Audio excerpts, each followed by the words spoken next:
The San Francisco 49ers are 9-4 with their bye week, a much-needed bye week.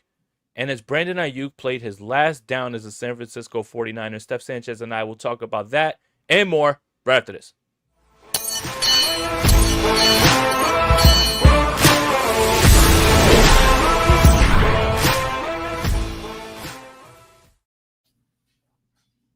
I'm Jason Aponte. That's Steph Sanchez. This is the Bully Ball Podcast on the Gold Standard Podcast Network, the only 49ers podcast that has now gotten a win in Cleveland finally.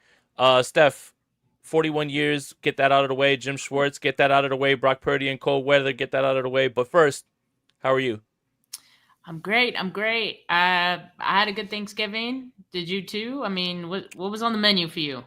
Hate watch. So successful hate watch of the Chiefs and successful hate watch of the Eagles on Friday. Even though technically we should have been rooting for the Eagles to win, to beat the Chicago Bears, still, nothing makes my heart smile more than piling on Jalen Hurts and the fact that he's not a functioning quarterback.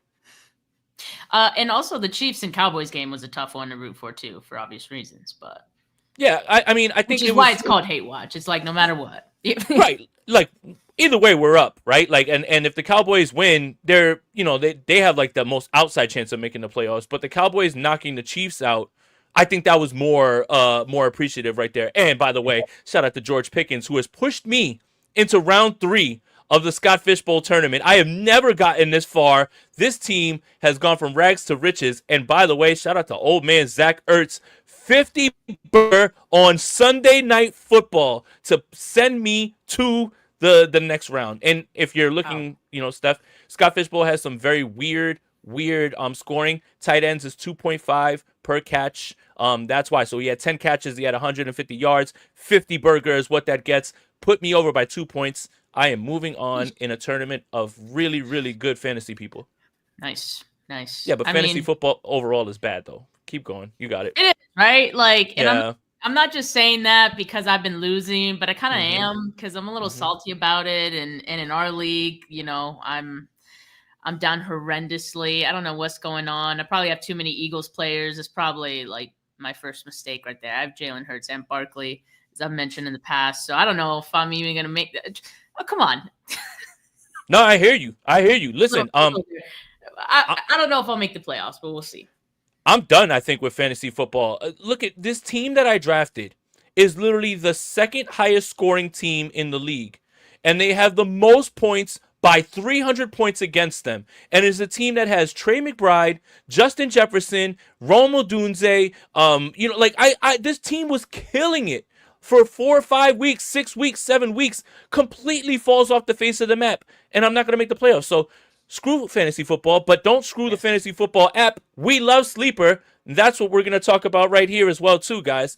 The NFL season is here, which means you now have a chance to win 1,000 times your cash on daily fantasy football. Pick stats like touchdowns, passing yards, receiving yards, fantasy points, and more for up to 1,000 times payout on Sleeper. Get your picks right, and you can win big. And for a limited time only, new users will get a free $20 entry. And don't forget, if you use our promo code GSP, you'll get up to $100 match on your first deposit. Terms and conditions apply. See Sleeper's terms of use for details. Currently operational in over 25 states. Check out Sleeper today. Steph, you and I are, I would like to say at the forefront of 49ers drip for podcasters, right? Like, So.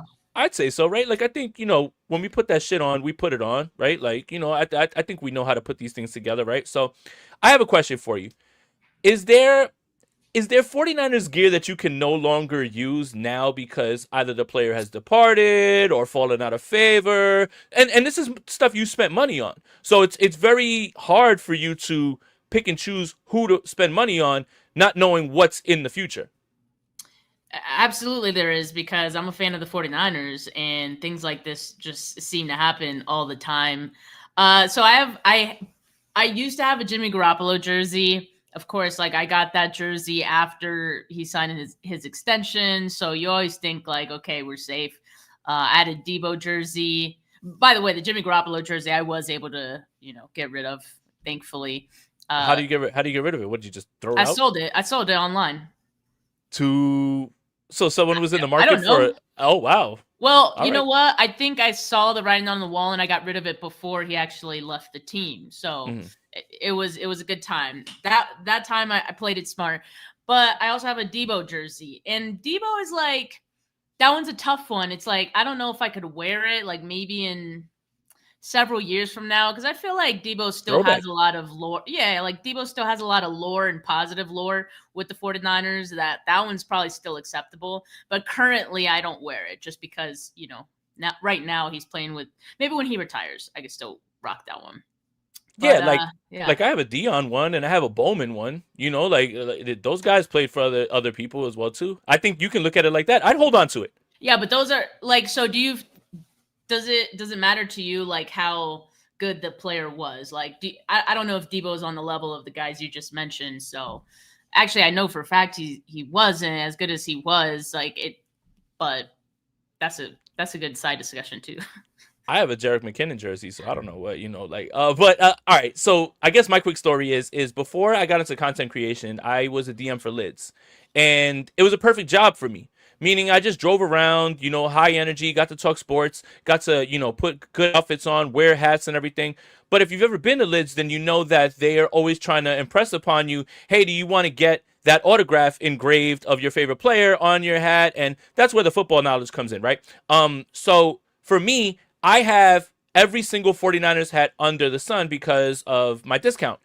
And right after the Super Bowl, I'm like, well, who's a player that I can get, an autograph of? Because as an employee, you're required to show it off and kind of sell it. Mhm. Well, who's a player that's going to be around for a long time that you can put on a hat? Have this beautiful 49ers hat, and you know who I think?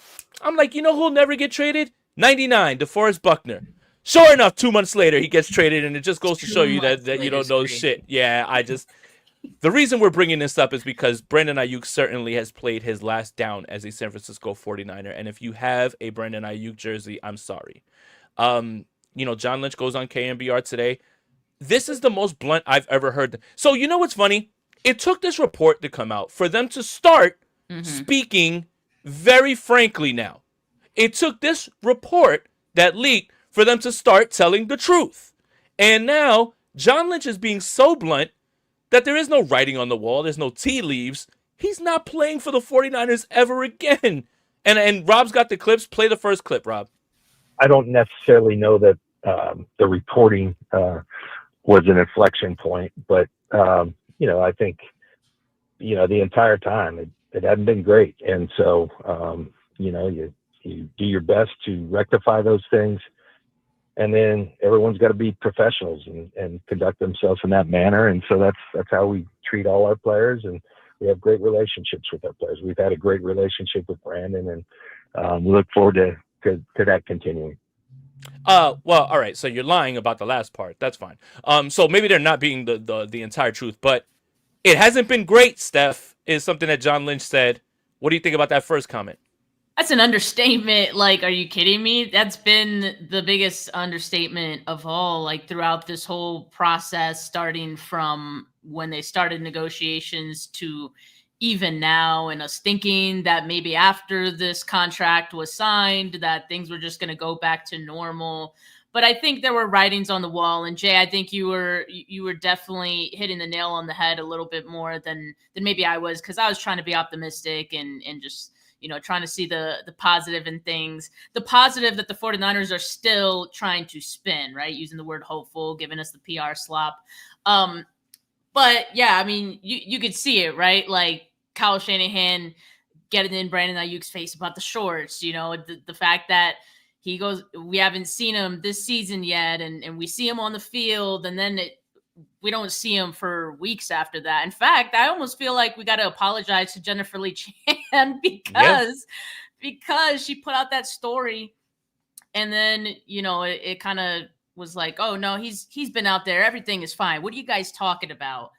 And then now, months later, she's way ahead of the curve, I guess. But I think some people could kind of sense that there was just something not right about the situation, and something still doesn't feel right. Like even John Lynch talking about it right then, right? Like we're the fact that we're not getting Brandon Aiyuk side, and maybe we have in bits and pieces and very what's the word, like vague and cryptic, like On his YouTube page. Yeah, just very cryptic messages like that or comments. But I just feel like if we, yeah, like this one right here. I need Rob, my chicken did before I you? even think about a walkthrough. Okay, that's what it meant. So this So is a like, comment from his YouTube. so that portion of it, right? Like you can, Steph, I speak fluent, hip hop. That could be, construed as, a walkthrough for, a hip hop artist is like you get 25 recs to come through, party. You might stand on stage while they play your music, so like maybe that's a rap lyric, right? But the fact that you're throwing it out there, it just means that like everybody's going to take it as football. But there's some other ones that have been there on the YouTube as well too, Rob. If you want to put them up, that I think they're directly about football. They was Yeah, talking that's about very clear. they was talking about trading me while I was off Percocets and muscle relaxers and peeing in a cup by my bed. Couldn't walk for 10 weeks. Ain't nobody trading for me. Like the only reason this isn't seen more is because it wasn't on Instagram or Twitter. Like, Yeah. who the hell's posting this stuff on their YouTube? We run YouTube channels. Do you post rap lyrics on your YouTube channel on your post? No. We'll let you know. Hey, we got a show coming up this day. Do you want to see this? What are your thoughts? Not, hey, this is what's going on with the 49ers stuff. The answers were all there. We just looked in the wrong places. I just want to know why he felt this way or why the 49ers felt this way. Because if it's true that they were trying to trade him immediately after this contract was signed, like that's shady on the 49ers part.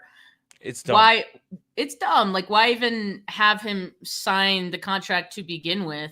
And then, they have to lay in the bed that they made.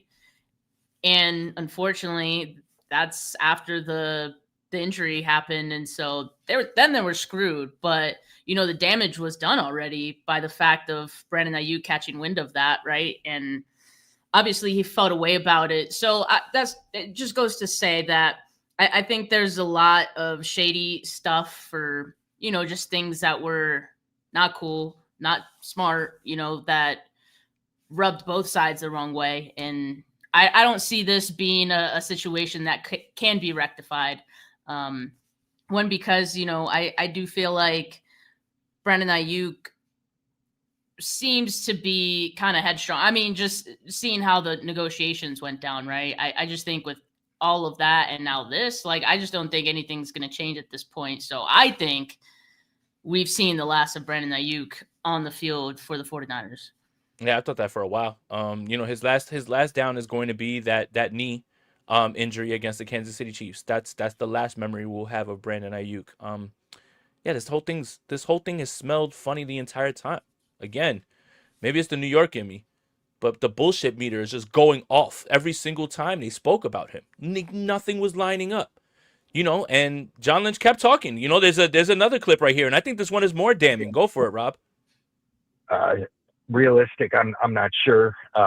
Hopeful, yeah, so I think that's kind of where I'd leave that. He continues to rehab, and hopefully that's, like I've always said, is we're a better football team when Brandon's out there, and I hope that's the case. But I think that's probably what it is hope right now, and I wish it were a little bit more than that. So I think a lot of things in this statement are true. We're a better football team when Brandon's out there. I think that's the easiest thing to say is true. But I'd like to harken back to something that my father used to tell me back in the day. Wish in one hand and shit in the other and see which one gets filled up faster. Hopeful, realistic, this is not happening. So when he says it's not realistic, I don't think so. Stop worrying about hope.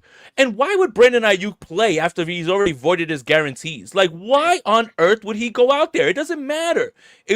This is the end of this portion of the saga. We're never going to find out what really happened. But I don't have to hear anymore. Stop asking John about it. Stop asking Kyle about it. Don't ask Brandon about it because he's not going to be around. He's never going to play again, and why should he? He has no incentive to play. They're going to cut him, and he is a Washington Commander. And Dazo0187 with the donation. The disconnect seems to be that Kyle wanted BA and Parag front office didn't want to pay him, and the contract was paid begrudgingly. 100%. 100%. And it was Jed York looking at him like, I'm going to let you do this, even though we had a trade on the table, but you better bring me back a Super Bowl. Otherwise, I'm going to stop letting you do this, and you're not going to be able to have say on any of these things. And Godspeed to Ricky Pearsall. There is no way in hell you're getting a second contract with this team. Zero. And I feel so bad. Steph, what do you feel about this? I mean, I agree on that last point. And, just to kind of go back on what John Lynch said in that last clip. I mean, really in that whole interview, like just his tone, you could say the word hopeful. You could say like all these things, but hearing his voice and his tone with it, like there is no hope. There is absolutely no hope. And to your point about, Brandon Aiyuk obviously not wanting to play, and as he shouldn't, I guess, not wanting to play without those guarantees. He has every right to feel that way. We would all agree with that as well. But that's the part that's crazy, to where I feel like some of the reports that have come out through like Glazer and just like everything else that has come out has kind of put it on Brandon Aiyuk that like the ball's in his court type of deal. But it's like, if you think about it from the guarantee standpoint, wouldn't you not play either? Like, and so that's why I don't like that they're putting it in that light. And again, like just the fact that Brandon Aiyuk already has like a really negative perception within this fan base, like at this point, just leave it alone. Like there's no reason for them to pile on it or, make it seem even worse than it is, because again, I feel like there's more to this story that would reflect poorly on the 49ers, but we just happen to not be getting that whole part of it. Are you aware of the term, Steph, like functioning alcoholic? Yeah. Okay, so, for anybody that doesn't know, it's someone who drinks overly, but they get to work on time, they're able to work, and sometimes you can't even tell. The San Francisco 49ers are by far the most dysfunctional organization in the NFL. There I said it. I said it. If this situation was the New York Jets, the Cleveland Browns, the Dallas Cowboys, you'd say, ha, ha, ha, what a bunch of idiots. Who could do that? You know who could do that? Your team can do that. The reason that nobody looks at the 49ers like that is because they make NFC championships somehow. They're very well coached. We know how. They win football games above it all. But this is the most dysfunctional organization in NFL history. I don't know how it happened. I don't know when it happened. But this is insane. And now Kyle Shanahan gets to talking at KNBR after John Lynch. Let's get to this one. Oh, I'm definitely still hopeful. It's not counting on it. It's but I'm definitely still hoping that can happen. Dude, they are tiptoeing completely around just saying, hey, man, it's over. It's Jover. I'm still hopeful. It's like they're sending olive branches to BA, hoping that he hears it. You know what? Those guys are so bad. I'll try and come back and help them win a Super Bowl. Right. Stop it. Just stop it, guys. What do you think, Steph? Zero chance. And again, like that's what I'm saying. Like that's why everything they say just puts it back on Brandon Aiyuk, when really that's just not how I think this whole situation has worked. I think both sides have had some fault in the result of it. And for both Lynch and Shanahan saying essentially the same thing, I think, again, like I said, it's PR slop to me. And the 49ers, like you said, they're dysfunctional functional franchise. I feel like they run this franchise like a government, like just so sketchy in the way that they move, and so secretive, doing things behind the scenes, always being in the news. Like it doesn't make any sense to me. It's like, you're just a football team, guys. Like I promise it's not that hard, or maybe it is, but it doesn't have to be this hard. I know that for sure. Francisco Lopez says dysfunctional goes to the New York Jets. No, the New York Jets are just dysfunctional. Dysfunctional. They're just dysfunctional. What are they functioning? 2 wins? What are they functioning? Like, no, they're dysfunctional. The reason the 49ers are functional is because they win games. Is because they're 9-4 going into the bye with all these injuries, with everything going on, with a chance to still make the number 1 seed somehow. I mean, it's an outside chance, but it's still a chance. Dysfunctional is the New York Jets, is the Cleveland Browns, is the Las Vegas Raiders. Dysfunctional is the San Francisco 49ers. Look, Godspeed, Brandon Aiyuk. Go enjoy your time in Washington. I'm done with it, though. Stop asking about it. It's not going to happen. Don't ask when the window's coming out, is going to be open. I know you want to click. I know you want, a video clip. Anybody that's going to go to the press conference and ask these questions, I know you want to get your think pieces off. The think piece is this, and it's going to be a few words. I don't even know how many words. He's never playing for the 49ers again. There's your think piece. That's it. The 49ers are 9-4 now, and they have a bye week. And they have to win games to get into the playoffs. That's all that matters. There is no shot that Brandon Aiyuk's going to play anymore, so I don't want to hear any more about it. Don't ask any more questions about it. Don't write any more think pieces about it. And if you're a fan that feels like he's pissed you off or whatever, I wouldn't take it too personally. He's not really doing it to you. It's not, I don't think that it's like that or whatever. Just, Godspeed, wherever you go, cool. That's it. Like, I'm off that. The team is 9-4. The team has won 3 in a row. They have a stretch of games that are massively important for their playoff spots. That can determine whether they even make the playoffs, go on the road, who's their opponents. All of these things are still in front of us. We're talking about somebody who had played their last down. I thought at the time, after his knee blew out and in that Kansas City game. For what, man? And these are questions that we should just leave alone. And you know what you should be focused on? Brock gets another week to rest. Kittle gets another week to rest his hamstring. YGM might have a shot to come back. Like, these are the things that you really should be asking about this team. Instead, we're still talking about a guy that has been checked out of this team forever. Good luck to him. Good luck to him. Yeah, Godspeed, man. That's it, And look, enjoy your time in Washington because they're doing so well. All right, so Cleveland. It's over, Steph. The national nightmare is over. November 11th, 1984 was the last time the San Francisco 49ers had won a game in Cleveland. Now, that's not to say that they've lost 7 or 10 games. It was only 4 times since then, which is kind of weird when you think about the schedule that it's only been 4 times since That's 84. Right. So once every 10 years, you get a shot to go over there and get it there. But, hey, they got it done. The Jim Schwartz curse is lifted, so I don't want to hear about that anymore. And Brock Purdy in a weather game threw the football, and Steph, God forbid a white guy has a little motion, huh?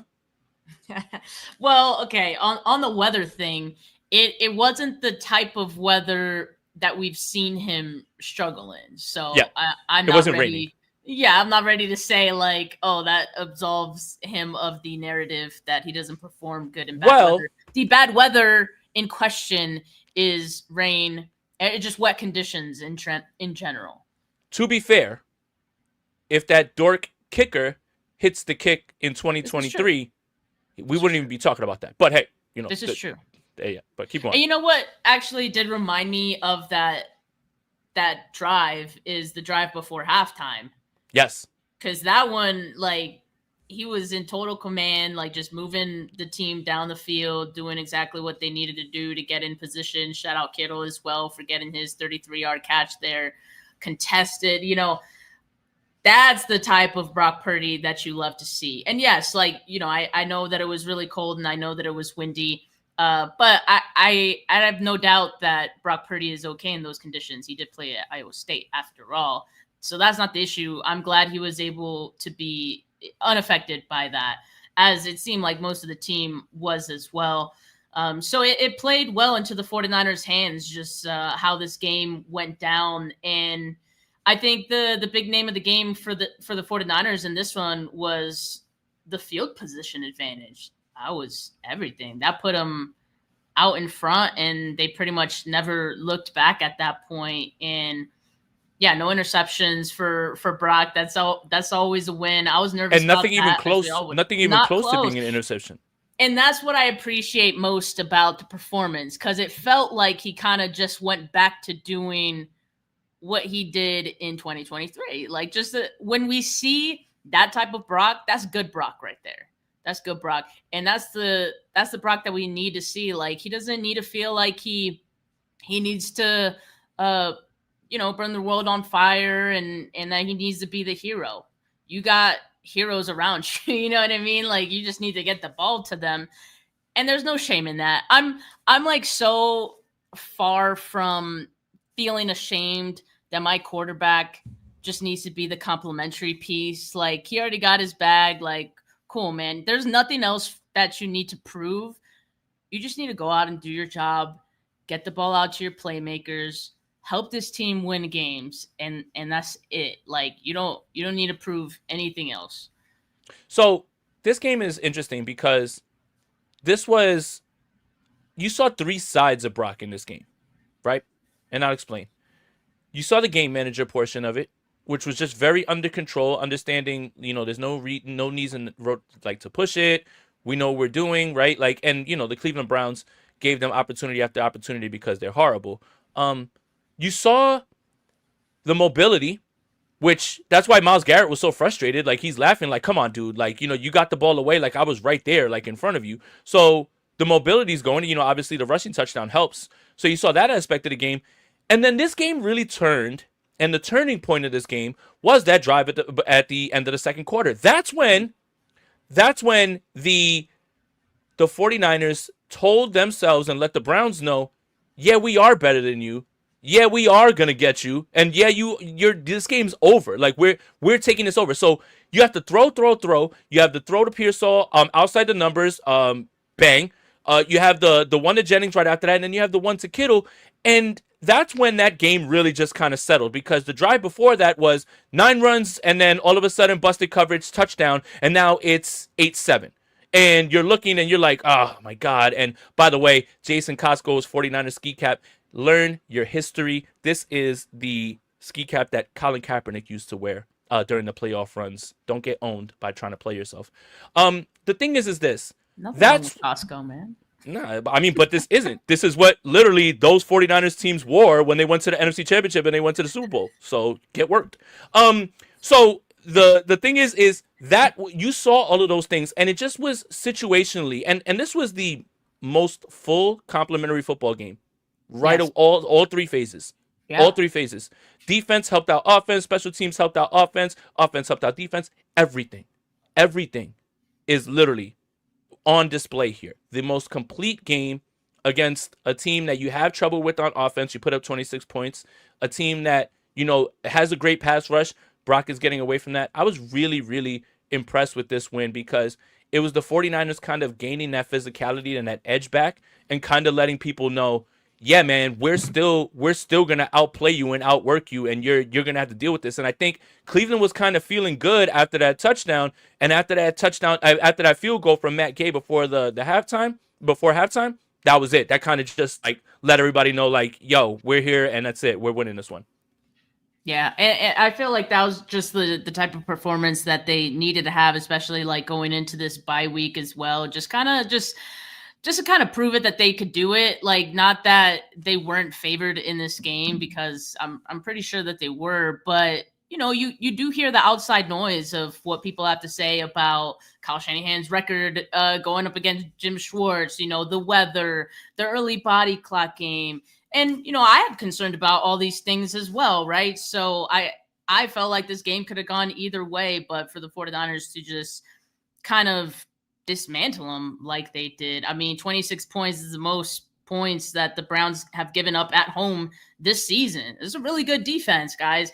And by the way, Trent Williams, Myles Garrett, like, that's just a matchup that you always love to see. Like, King Kong versus Godzilla. Two future Hall of Famers. Like, that's beautiful football right there. And credit to Trent Williams. I know he gave up 4 pressures, and but that's a tough draw. That's what I'm saying. Like, to only give up 1 sack, like, hell yeah, I'm gonna take that all day. Like, I think Trent Williams had a great game, all things considered. But credit to Myles Garrett as well for just being a freaking animal out there. So yeah, we just had to give him one on his way to the record. We just wanted to be a part of history as well. So you're welcome, Myles Garrett. What's funny is the last time Trent Williams gave up that many pressures was the last time he faced Myles Garrett. And I don't know if you saw after the game, they were mic'd up, and Trent Williams, gives Myles Garrett a dap, and he goes, I don't care if I never see your ass on the field again. Like, and Trent Williams looks at him and he's like, you're the best ever, bro. You're the best ever. I believe that as well, because that inside move that he hit Trent with, like, he set him up on the outside like a crossover, and he literally was like, whoop, and just went right by him. Myles Garrett is, I'm sorry that you really don't like winning, even though you lied to everybody's face. but you are the best I ever seen, bro. Like there's nobody better than you. And he's gonna break that record. But yeah, Trent Williams was fine. I do want to highlight the fact that we figured out the left guard position, and that's just only because Ben Barch just continues to get injured. Yeah, I mean, into it.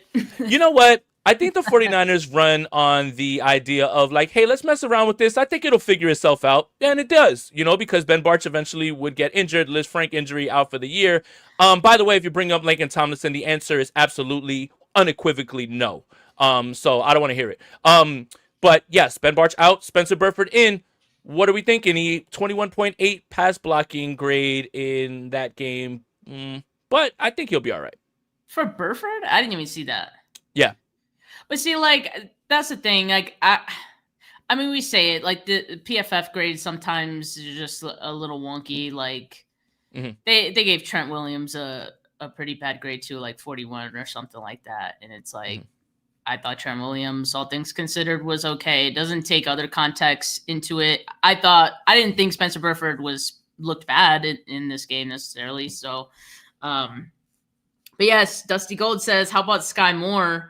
Game ball to him and Boyer. I mean, for Sky Moore, kind of setting the 49ers off to I don't want to say hot start, but just the start that they got. I don't know if it would have been that easy for them, at least like in that first quarter, to get going, had it not been for Sky Moore putting them in position, to score that early.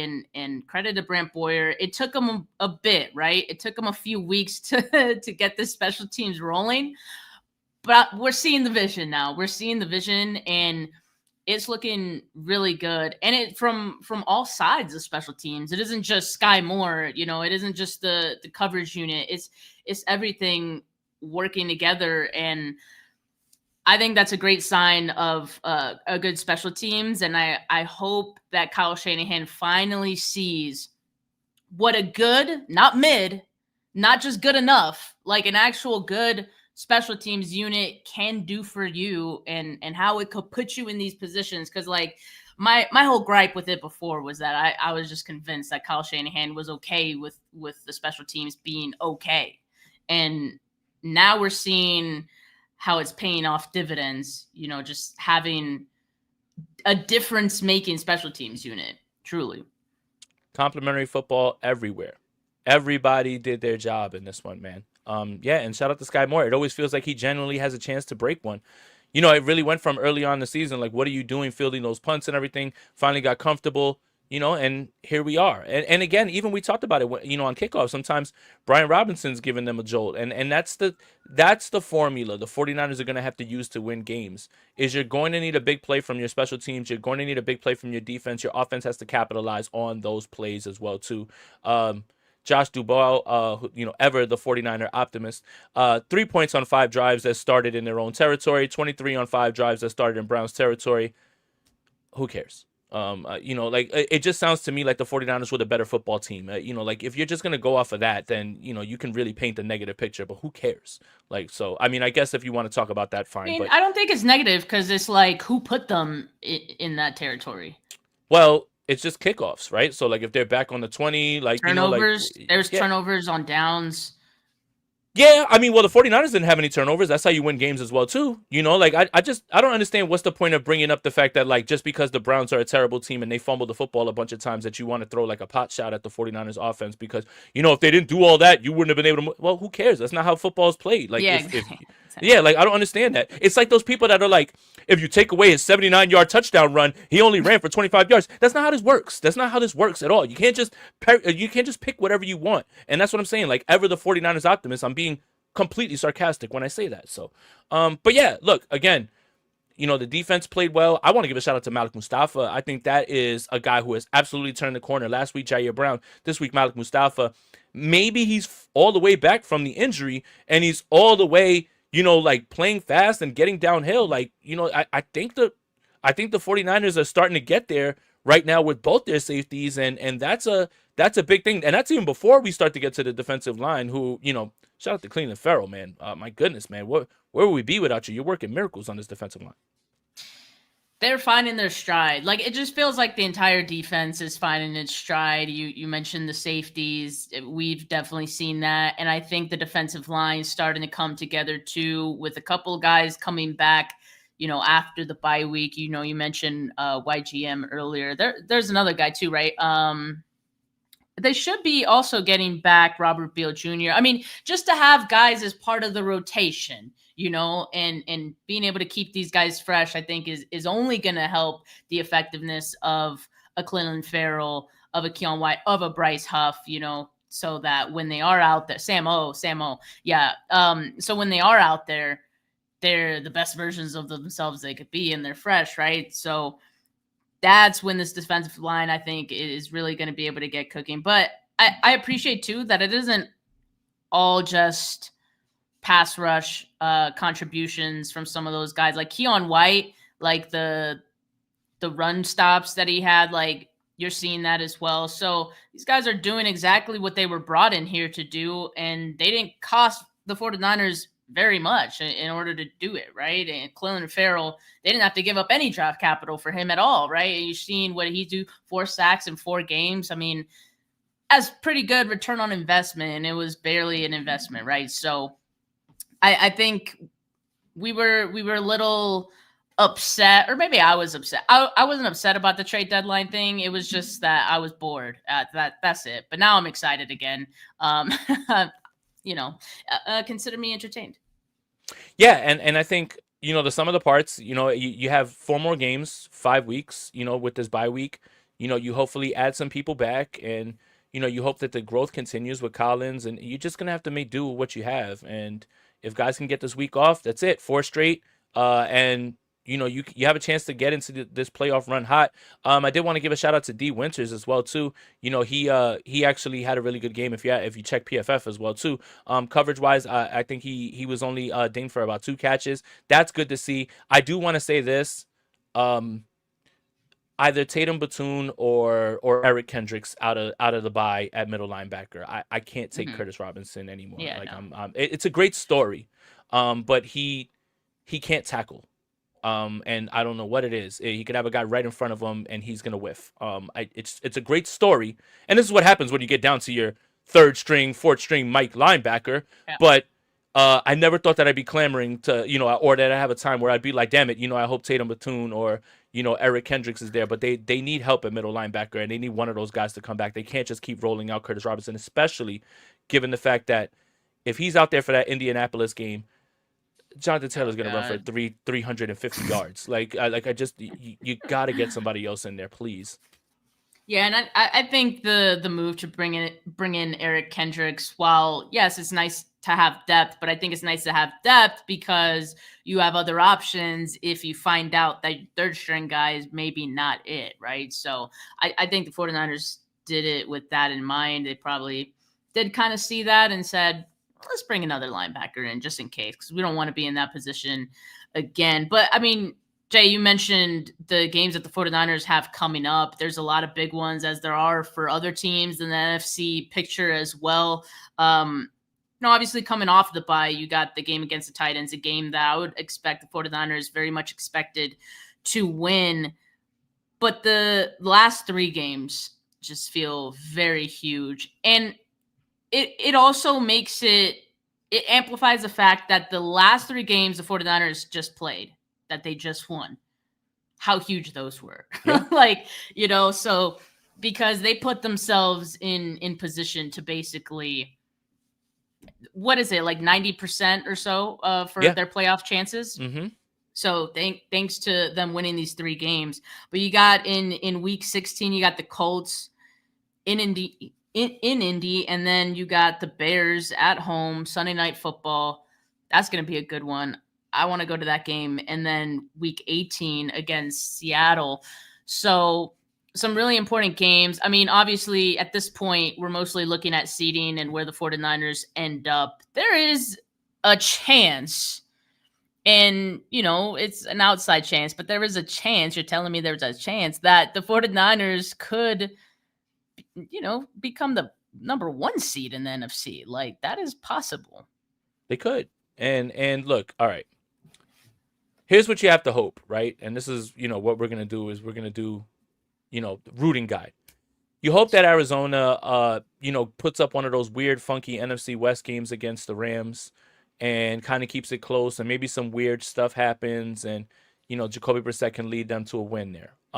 There's not a shot in hell that Atlanta's going to beat Seattle. They just lost to the New York Jets, for God's sake. Sam Darnold's rounding into playoff form. I'll give him that. But that defense is still there. That's going to be lights out right there. But the Green Bay and Chicago game is huge because one of those teams has to lose, right? Although Green Bay tied this year, so maybe I should hold that one back. But that should definitely help. That's the thing that really has the 49ers in good position, is the 49ers have Green Bay and Chicago. They're going to beat up on each other. They have to play each other twice. If they split, if one wins two, whatever, those are losses for those guys. So the 49ers have Indianapolis and, Chicago and Seattle to end. But Tennessee next week out of the bye, that's a game that they absolutely should win. I don't want to hear anything about trap game or anything like that. There's no such thing in the NFL. And I can overlook the Tennessee Titans. The 49ers just can't.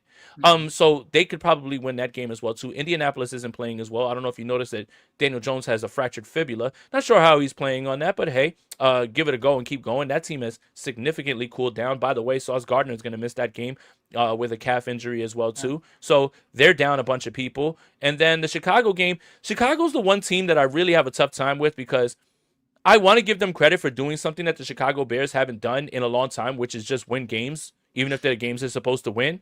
But they don't impress me. In particular, Caleb Williams doesn't impress me because they're running the football at such a high level, but he is missing throws. Trust me, as a Rome Odunze fantasy manager, trust me, Caleb Williams is not throwing the football as well as he should be. And if the 49ers can knock off at least a little bit of that run and make him throw the football in structure, they have a shot in that game as well, too. The Seattle game is kind of where you're just like, I think that game's going to come down to either the 49ers win the division or they just go to like the 7th seed. I think, like it's one of those games. I don't think it's going to be a in or win type thing like with the 49ers. I definitely think the 49ers will have something sewn up by then. It could be a spot, that they can move up, but it will have playoff ramifications. But you want to make sure that you win as many games as possible before that so you can avoid that scenario with Seattle. But the good news is that Chicago is going to beat up on Green Bay. Green Bay is going to beat up on them. I'm just not as sold as the on the Bears, man. I'm really not. And if you're like, hey, they just beat the Eagles, have we even considered if the Eagles are good? Seriously, seriously. Like, can we even consider if them good? So who would draft Rome Odunze? He was wide receiver 6 through the first 7 weeks. Do you play fantasy football, Sean, or do you just yak? So they have slowed down considerably throwing the football. Like if you're just watching those games, Caleb is just not throwing the football very well in this in that system. They're winning running the football. Is Philly good? Is Green Bay good? The Rams just lost to the Panthers. Haha. This is what everybody was saying about how, and this is a great stat right here. Caleb Williams has the lowest completion percentage, 58.1 in the NFL, despite throwing into tight windows at the lowest rate, 10.6. Guys are wide open. It's on the tape. Trust me. I'm trying to figure out why Rome Odunze only has 2 catches for 26 yards and 10 targets. It's because he's wide open, and this guy's just not throwing it to him. Williams has thrown the open targets at 4th highest rate and wide open targets at the 3rd highest rate. That's bad. That's bad. So, again, you're watching them rip off wins. They beat the Minnesota Vikings. J.J. McCarthy started that game. They beat the Philadelphia Eagles. Do we even know that they're good? Now they're going to play Green Bay. Those are, you're looking around the NFC and you're looking around the NFL, and I think I don't know if you guys stayed up last night to watch the game, and God help you if you didn't, because you weren't missing anything watching the Patriots and the Giants. The Giants were going to have more concussions than points by the end of that game, the way they were playing. But Damian Woody, or it was somebody else. It was one of those guys that's on that show. I think it was Damian Woody. Oh, no, it was Marcus Spears, who said that any given Sunday applies more in this season than it ever has applied ever. And there is no dominant team. Anyone can lose any single day. And I think that's why a lot of people were upset about the trade deadline. It is as wide open as it's ever been because teams that were dominant early aren't. Teams that were scuffling now are. This has been one of the most hard to call football seasons in a long time. I think especially in the NFC, there's just no top dog, and you've seen glimpses of it. Certainly the Rams have been good. The Seahawks have been good. But, you just pointed out the Rams just lost to the Panthers. So it's like anyone could lose a game. And that sets up well for the 49ers, that they are controlling the controllables right now, because we're getting into the territory where there are many factors into how things are going to end up with the seeding. But they're doing their part, and that's all we can ask for. And no matter what, I think that's going to put them in a pretty good position going into the playoffs. For sure. Rob, what do you have for stock up, stock down, if you have any, instead of fact or fiction? We wanted to switch it up. We have a little bit more time. By the way, shout out to everybody that's watching here on a Tuesday night. Hope you're doing well. It's really cold on the East Coast, man. I can't take this anymore, man. We're all already. bundled. It's December 2nd. It's December 2nd, and it's already in the 20s. Like, I'm tired of this already, man. Like, I'm tired of this, Grandpa. I guess Rob doesn't have any. I mean, he'll come up with some. But realistically, the 49ers are in the driver's seat for an NFC playoff spot. All they have to do, and they built that on the conference wins, right? Mm-hmm. Like they only lost to the Rams, right? What are the other losses? And Tampa Bay, right? So those are your two NFC losses. And then you have the what are the other two losses that we have this season? Good God, we should know off the top of the Jags. That's AFC. Texans and Texans. Yeah. So AFC. Two in the NFC, but all the rest of their wins are basically NFC games. So that's the advantage they have. And the 49ers have only lost one game in their division. Just one. So, like they have the tiebreakers as far as it goes when it comes to if it does end up jumbled like that. Just got to hope that the Rams keep stumbling. I just hope that Arizona can find a way to, make that game weird. Just make it weird. Right? Like look, nobody gave the Panthers a shot. I certainly would have, in that game. It's funny how all of this stuff plays out, right? Like, the offense looks absolutely inept. All of a sudden, bang, bang, bang, they're down the field, throwing it all over the Rams. By the way, the Rams corners are pretty bad. That's where you want to attack them. So that's when this is when I knew it was bad for the Rams. Ahkello Witherspoon's back, man. Here we go. I was like, wait a minute. Y'all are serious. Like, this is not a troll. Like, you're happy he's back, right? Like you wanted him back. Vinny says, what a time to be alive as a 49ers fan, week to week league. Also, there's no transitive property in the NFL. Have to play the game. Yep. So look, Arizona could, pull off something. I just don't think Atlanta will. I don't think much of them. I think that Ray McLeod's out there still sneak this in his coach. Which I don't know what that has to do with anything. Yeah, I don't know what's going on with them either. But yeah, are we hopeful like that this team with the additions, like they're getting their kicker back? By the way, Matt Gay, you did good, man. Appreciate you, man. You did fine. You did your job for Matt Gay. Yeah, man. Oh my God. Kicker update. That's like that's like getting rickrolled. I saw someone put it in the comment earlier, and so I'm going to kind of just mention it here. Shout out to whoever put it in the comment. But the 49ers haven't missed a field goal since week 1 when it was Jake Luton. This guy. Stop saying the K word. Is that like that what it is? Like, is that the trigger? I think it's that. And also, the K. that guy is still... That guy is still he who shall not be named. I still don't or I called him the dork kicker because we could have kicker. Yeah, the dork kicker, because if he makes the kick in Cleveland, we don't hear anything about bad weather Brock and Jim Schwartz and the Cleveland drought. Like, so much is his fault. Like it's really cold out. It's his fault as well too. Like we have to start making sure that we associate blame. But yeah, it was kind of cool to see the Sunday night game. It was the former 49er Bowl.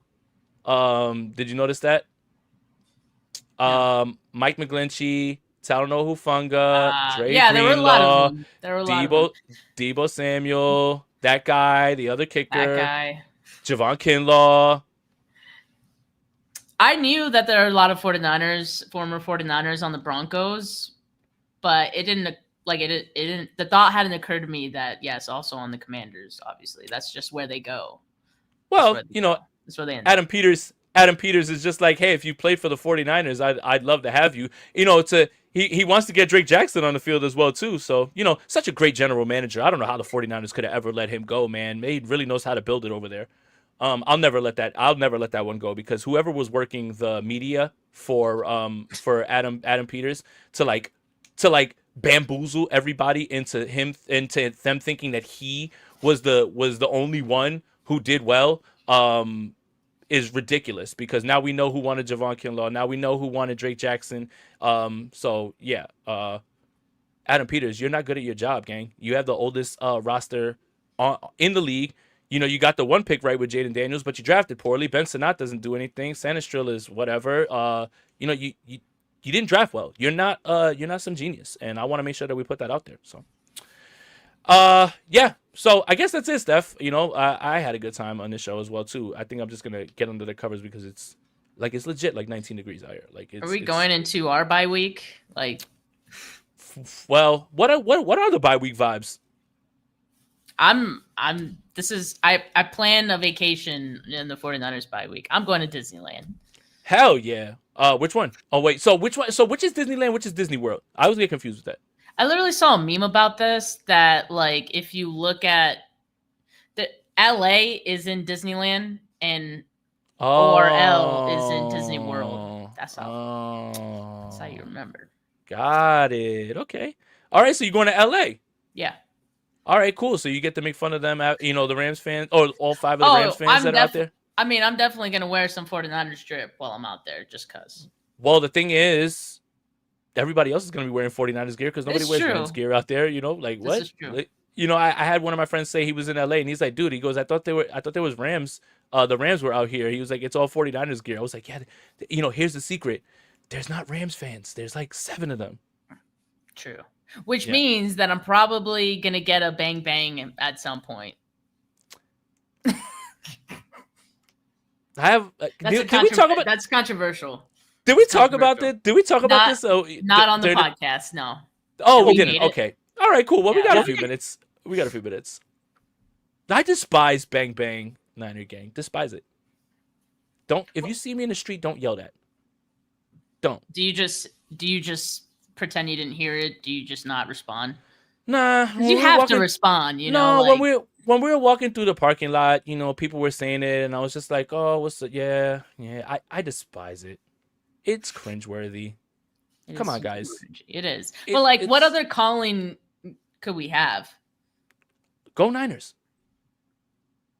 Go Niners. That's it. Like, come on. And I just go Niners. What's wrong with, hey, go Niners. Let's go Niners. He's a hoe, and I want that known. Like, oh, I see, like, here we go. So that clip right there is Shelby Harris from the Cleveland Browns. So this is good. We should talk about this. Shelby Harris is upset with Juwan Jennings. And, you know, thanks to my investigative journalism, low-key Pablo Torre-esque, I figured out what was said. And if you guys didn't see, it was out on Twitter, you know, but I figured out what was said. And I understand why he's mad, because if somebody would have said that to me, I'd be very upset. What did he say, Jay? Well, so this is the direct quote from Juwan Jennings to Shelby Harris is, I will smash your face into a car window and then take your mother Dorothy Harris to a nice seafood dinner and never call her again. And that was it. Like that and he just lost it. And that's why he called Juwan Jennings a hoe. You know what's funny? Football has had a lot of hoe callings, right? Wasn't that one guy that called Lane Kiffin a hoe? Did you see that? No, I didn't. You didn't see that? Okay, so Lane Kiffin just left Ole Miss. Here it is, right here on the spot. Lane Kiffin left Ole Miss for LSU, and a podcaster, and I guess he's credentialed, he quoted a Project Pat song in which Project Pat says, can't turn a H word into a housewife, H words don't act right. Meaning, he was going to bounce around regardless and go to LSU. So that's been thrown around all over, you know, the football lexicon. And Shelby Harris is upset, man. But what is Juwan Jennings doing to these guys that is making them so upset? Like he said, he got punched in the balls. He should be punched in the jaw. Like, what did Juwan Jennings say? I don't know, but this isn't the first time that he's pissed someone off on the field. Usually, like, we see it because of a really good block that Jawan Jennings has, and he pancakes somebody, and then, they don't like that too much. But now I wonder if there's maybe just some other underlying things happening in between plays that also attributes to that. So it's just like getting guys riled up. I mean, I wouldn't be surprised. There's a lot of like trash talk that happens on the field, especially like certain players like that. They just love that. I'm honestly surprised. And by the way, like that tweet was a joke. It's clearly a joke. It's an Anchorman quote. I feel like not everyone understands that, and that's funny. But I mean, Jay, you're a source. You got sources, dude. Someone took that tweet and was like, Jason Aponte reports this is what's said. I was cackling. I'm like, yo, no way. This guy thinks that a quote from Anchorman is what Jawan Jennings said to this dude, and he's dead ass serious. Yeah, and people in the replies probably thought it was serious too. Oh yeah, people in there were just like, you don't have any sources, and I just wanted to be like, I want to grab people by their ears, and I'd be like, you can't be this stupid. Like, please, I had faith in humanity, but you cannot be this stupid. It's clearly a quote from Anchorman. Like, my goodness. Someone even asked Grok. They were like, what's the joke? And they go, it's an Anchorman reference. And I was like, Jesus, man. Like, oh, my God. And this is why AI is taking your jobs. Yeah, look, I will smash your face into a car windshield and take your mother, Dorothy Mantu, to a nice seafood dinner and never call her again. Like, that's obvious. Man, humor's lost. Like, humor is completely lost. Like, you can't have an ounce of fun at all on Twitter. Everything has to be dead ass serious. Don't make any jokes about it. I don't know what the hell Jawan Jennings said. And I did see a comment that it says Jawan Jennings is like Draymond Green for sure. But he's one of those guys that you love if he's on your team and hate to face. Right? Like Dennis Rodman type, like if you know what, he's under your skin. That cool. Bad though? I don't know what he said. That bad. I don't know what he said. The reporter who had that quote and got it from him said that the people around the locker room were saying that he was talking about women and children. I don't know if that's what's said, but whatever. My God, like, come on, man, it's football. You guys are all supposed to be psychos. Seriously, like, you have to be unhinged to play NFL football. Seriously. The only thing on the field, like, I would never condone is spitting on someone, because that's like the lowest form of that's fair. Disrespect, in my opinion. That's fair. And there's been plenty of that this season. Like, to your earlier point, this has just been a crazy season for like trash talk and yeah, that's fair. Getting at each other. Look, that's fair. Don't spit on me, whatever, but say whatever you want. And if it's gonna get you off your game, then you gotta get stronger up here. It's a mental thing. Yeah, dude, we've all played sports at some level, whether it's pick up basketball, pick up whatever, right? Or if you played competitive team sports, like I played baseball and basketball in high school. If you allow that to get into your head and wreck your game, that's your fault.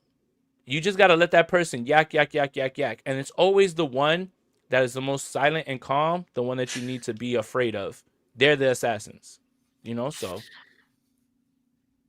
Oh, man, check well, he said that Harris said that he understands why he got punched there, but he should be punched in the jaw. Like, but I don't know. What did he say to Trevon Moehrig? Like, Trevon Moehrig just said that, like, that he's just disrespectful.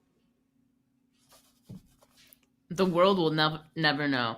I think it's crazy too that they're not actually sharing it, because I feel like other times you do actually hear what players say. Like, if it was that bad.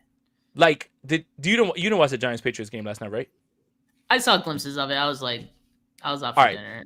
Yeah.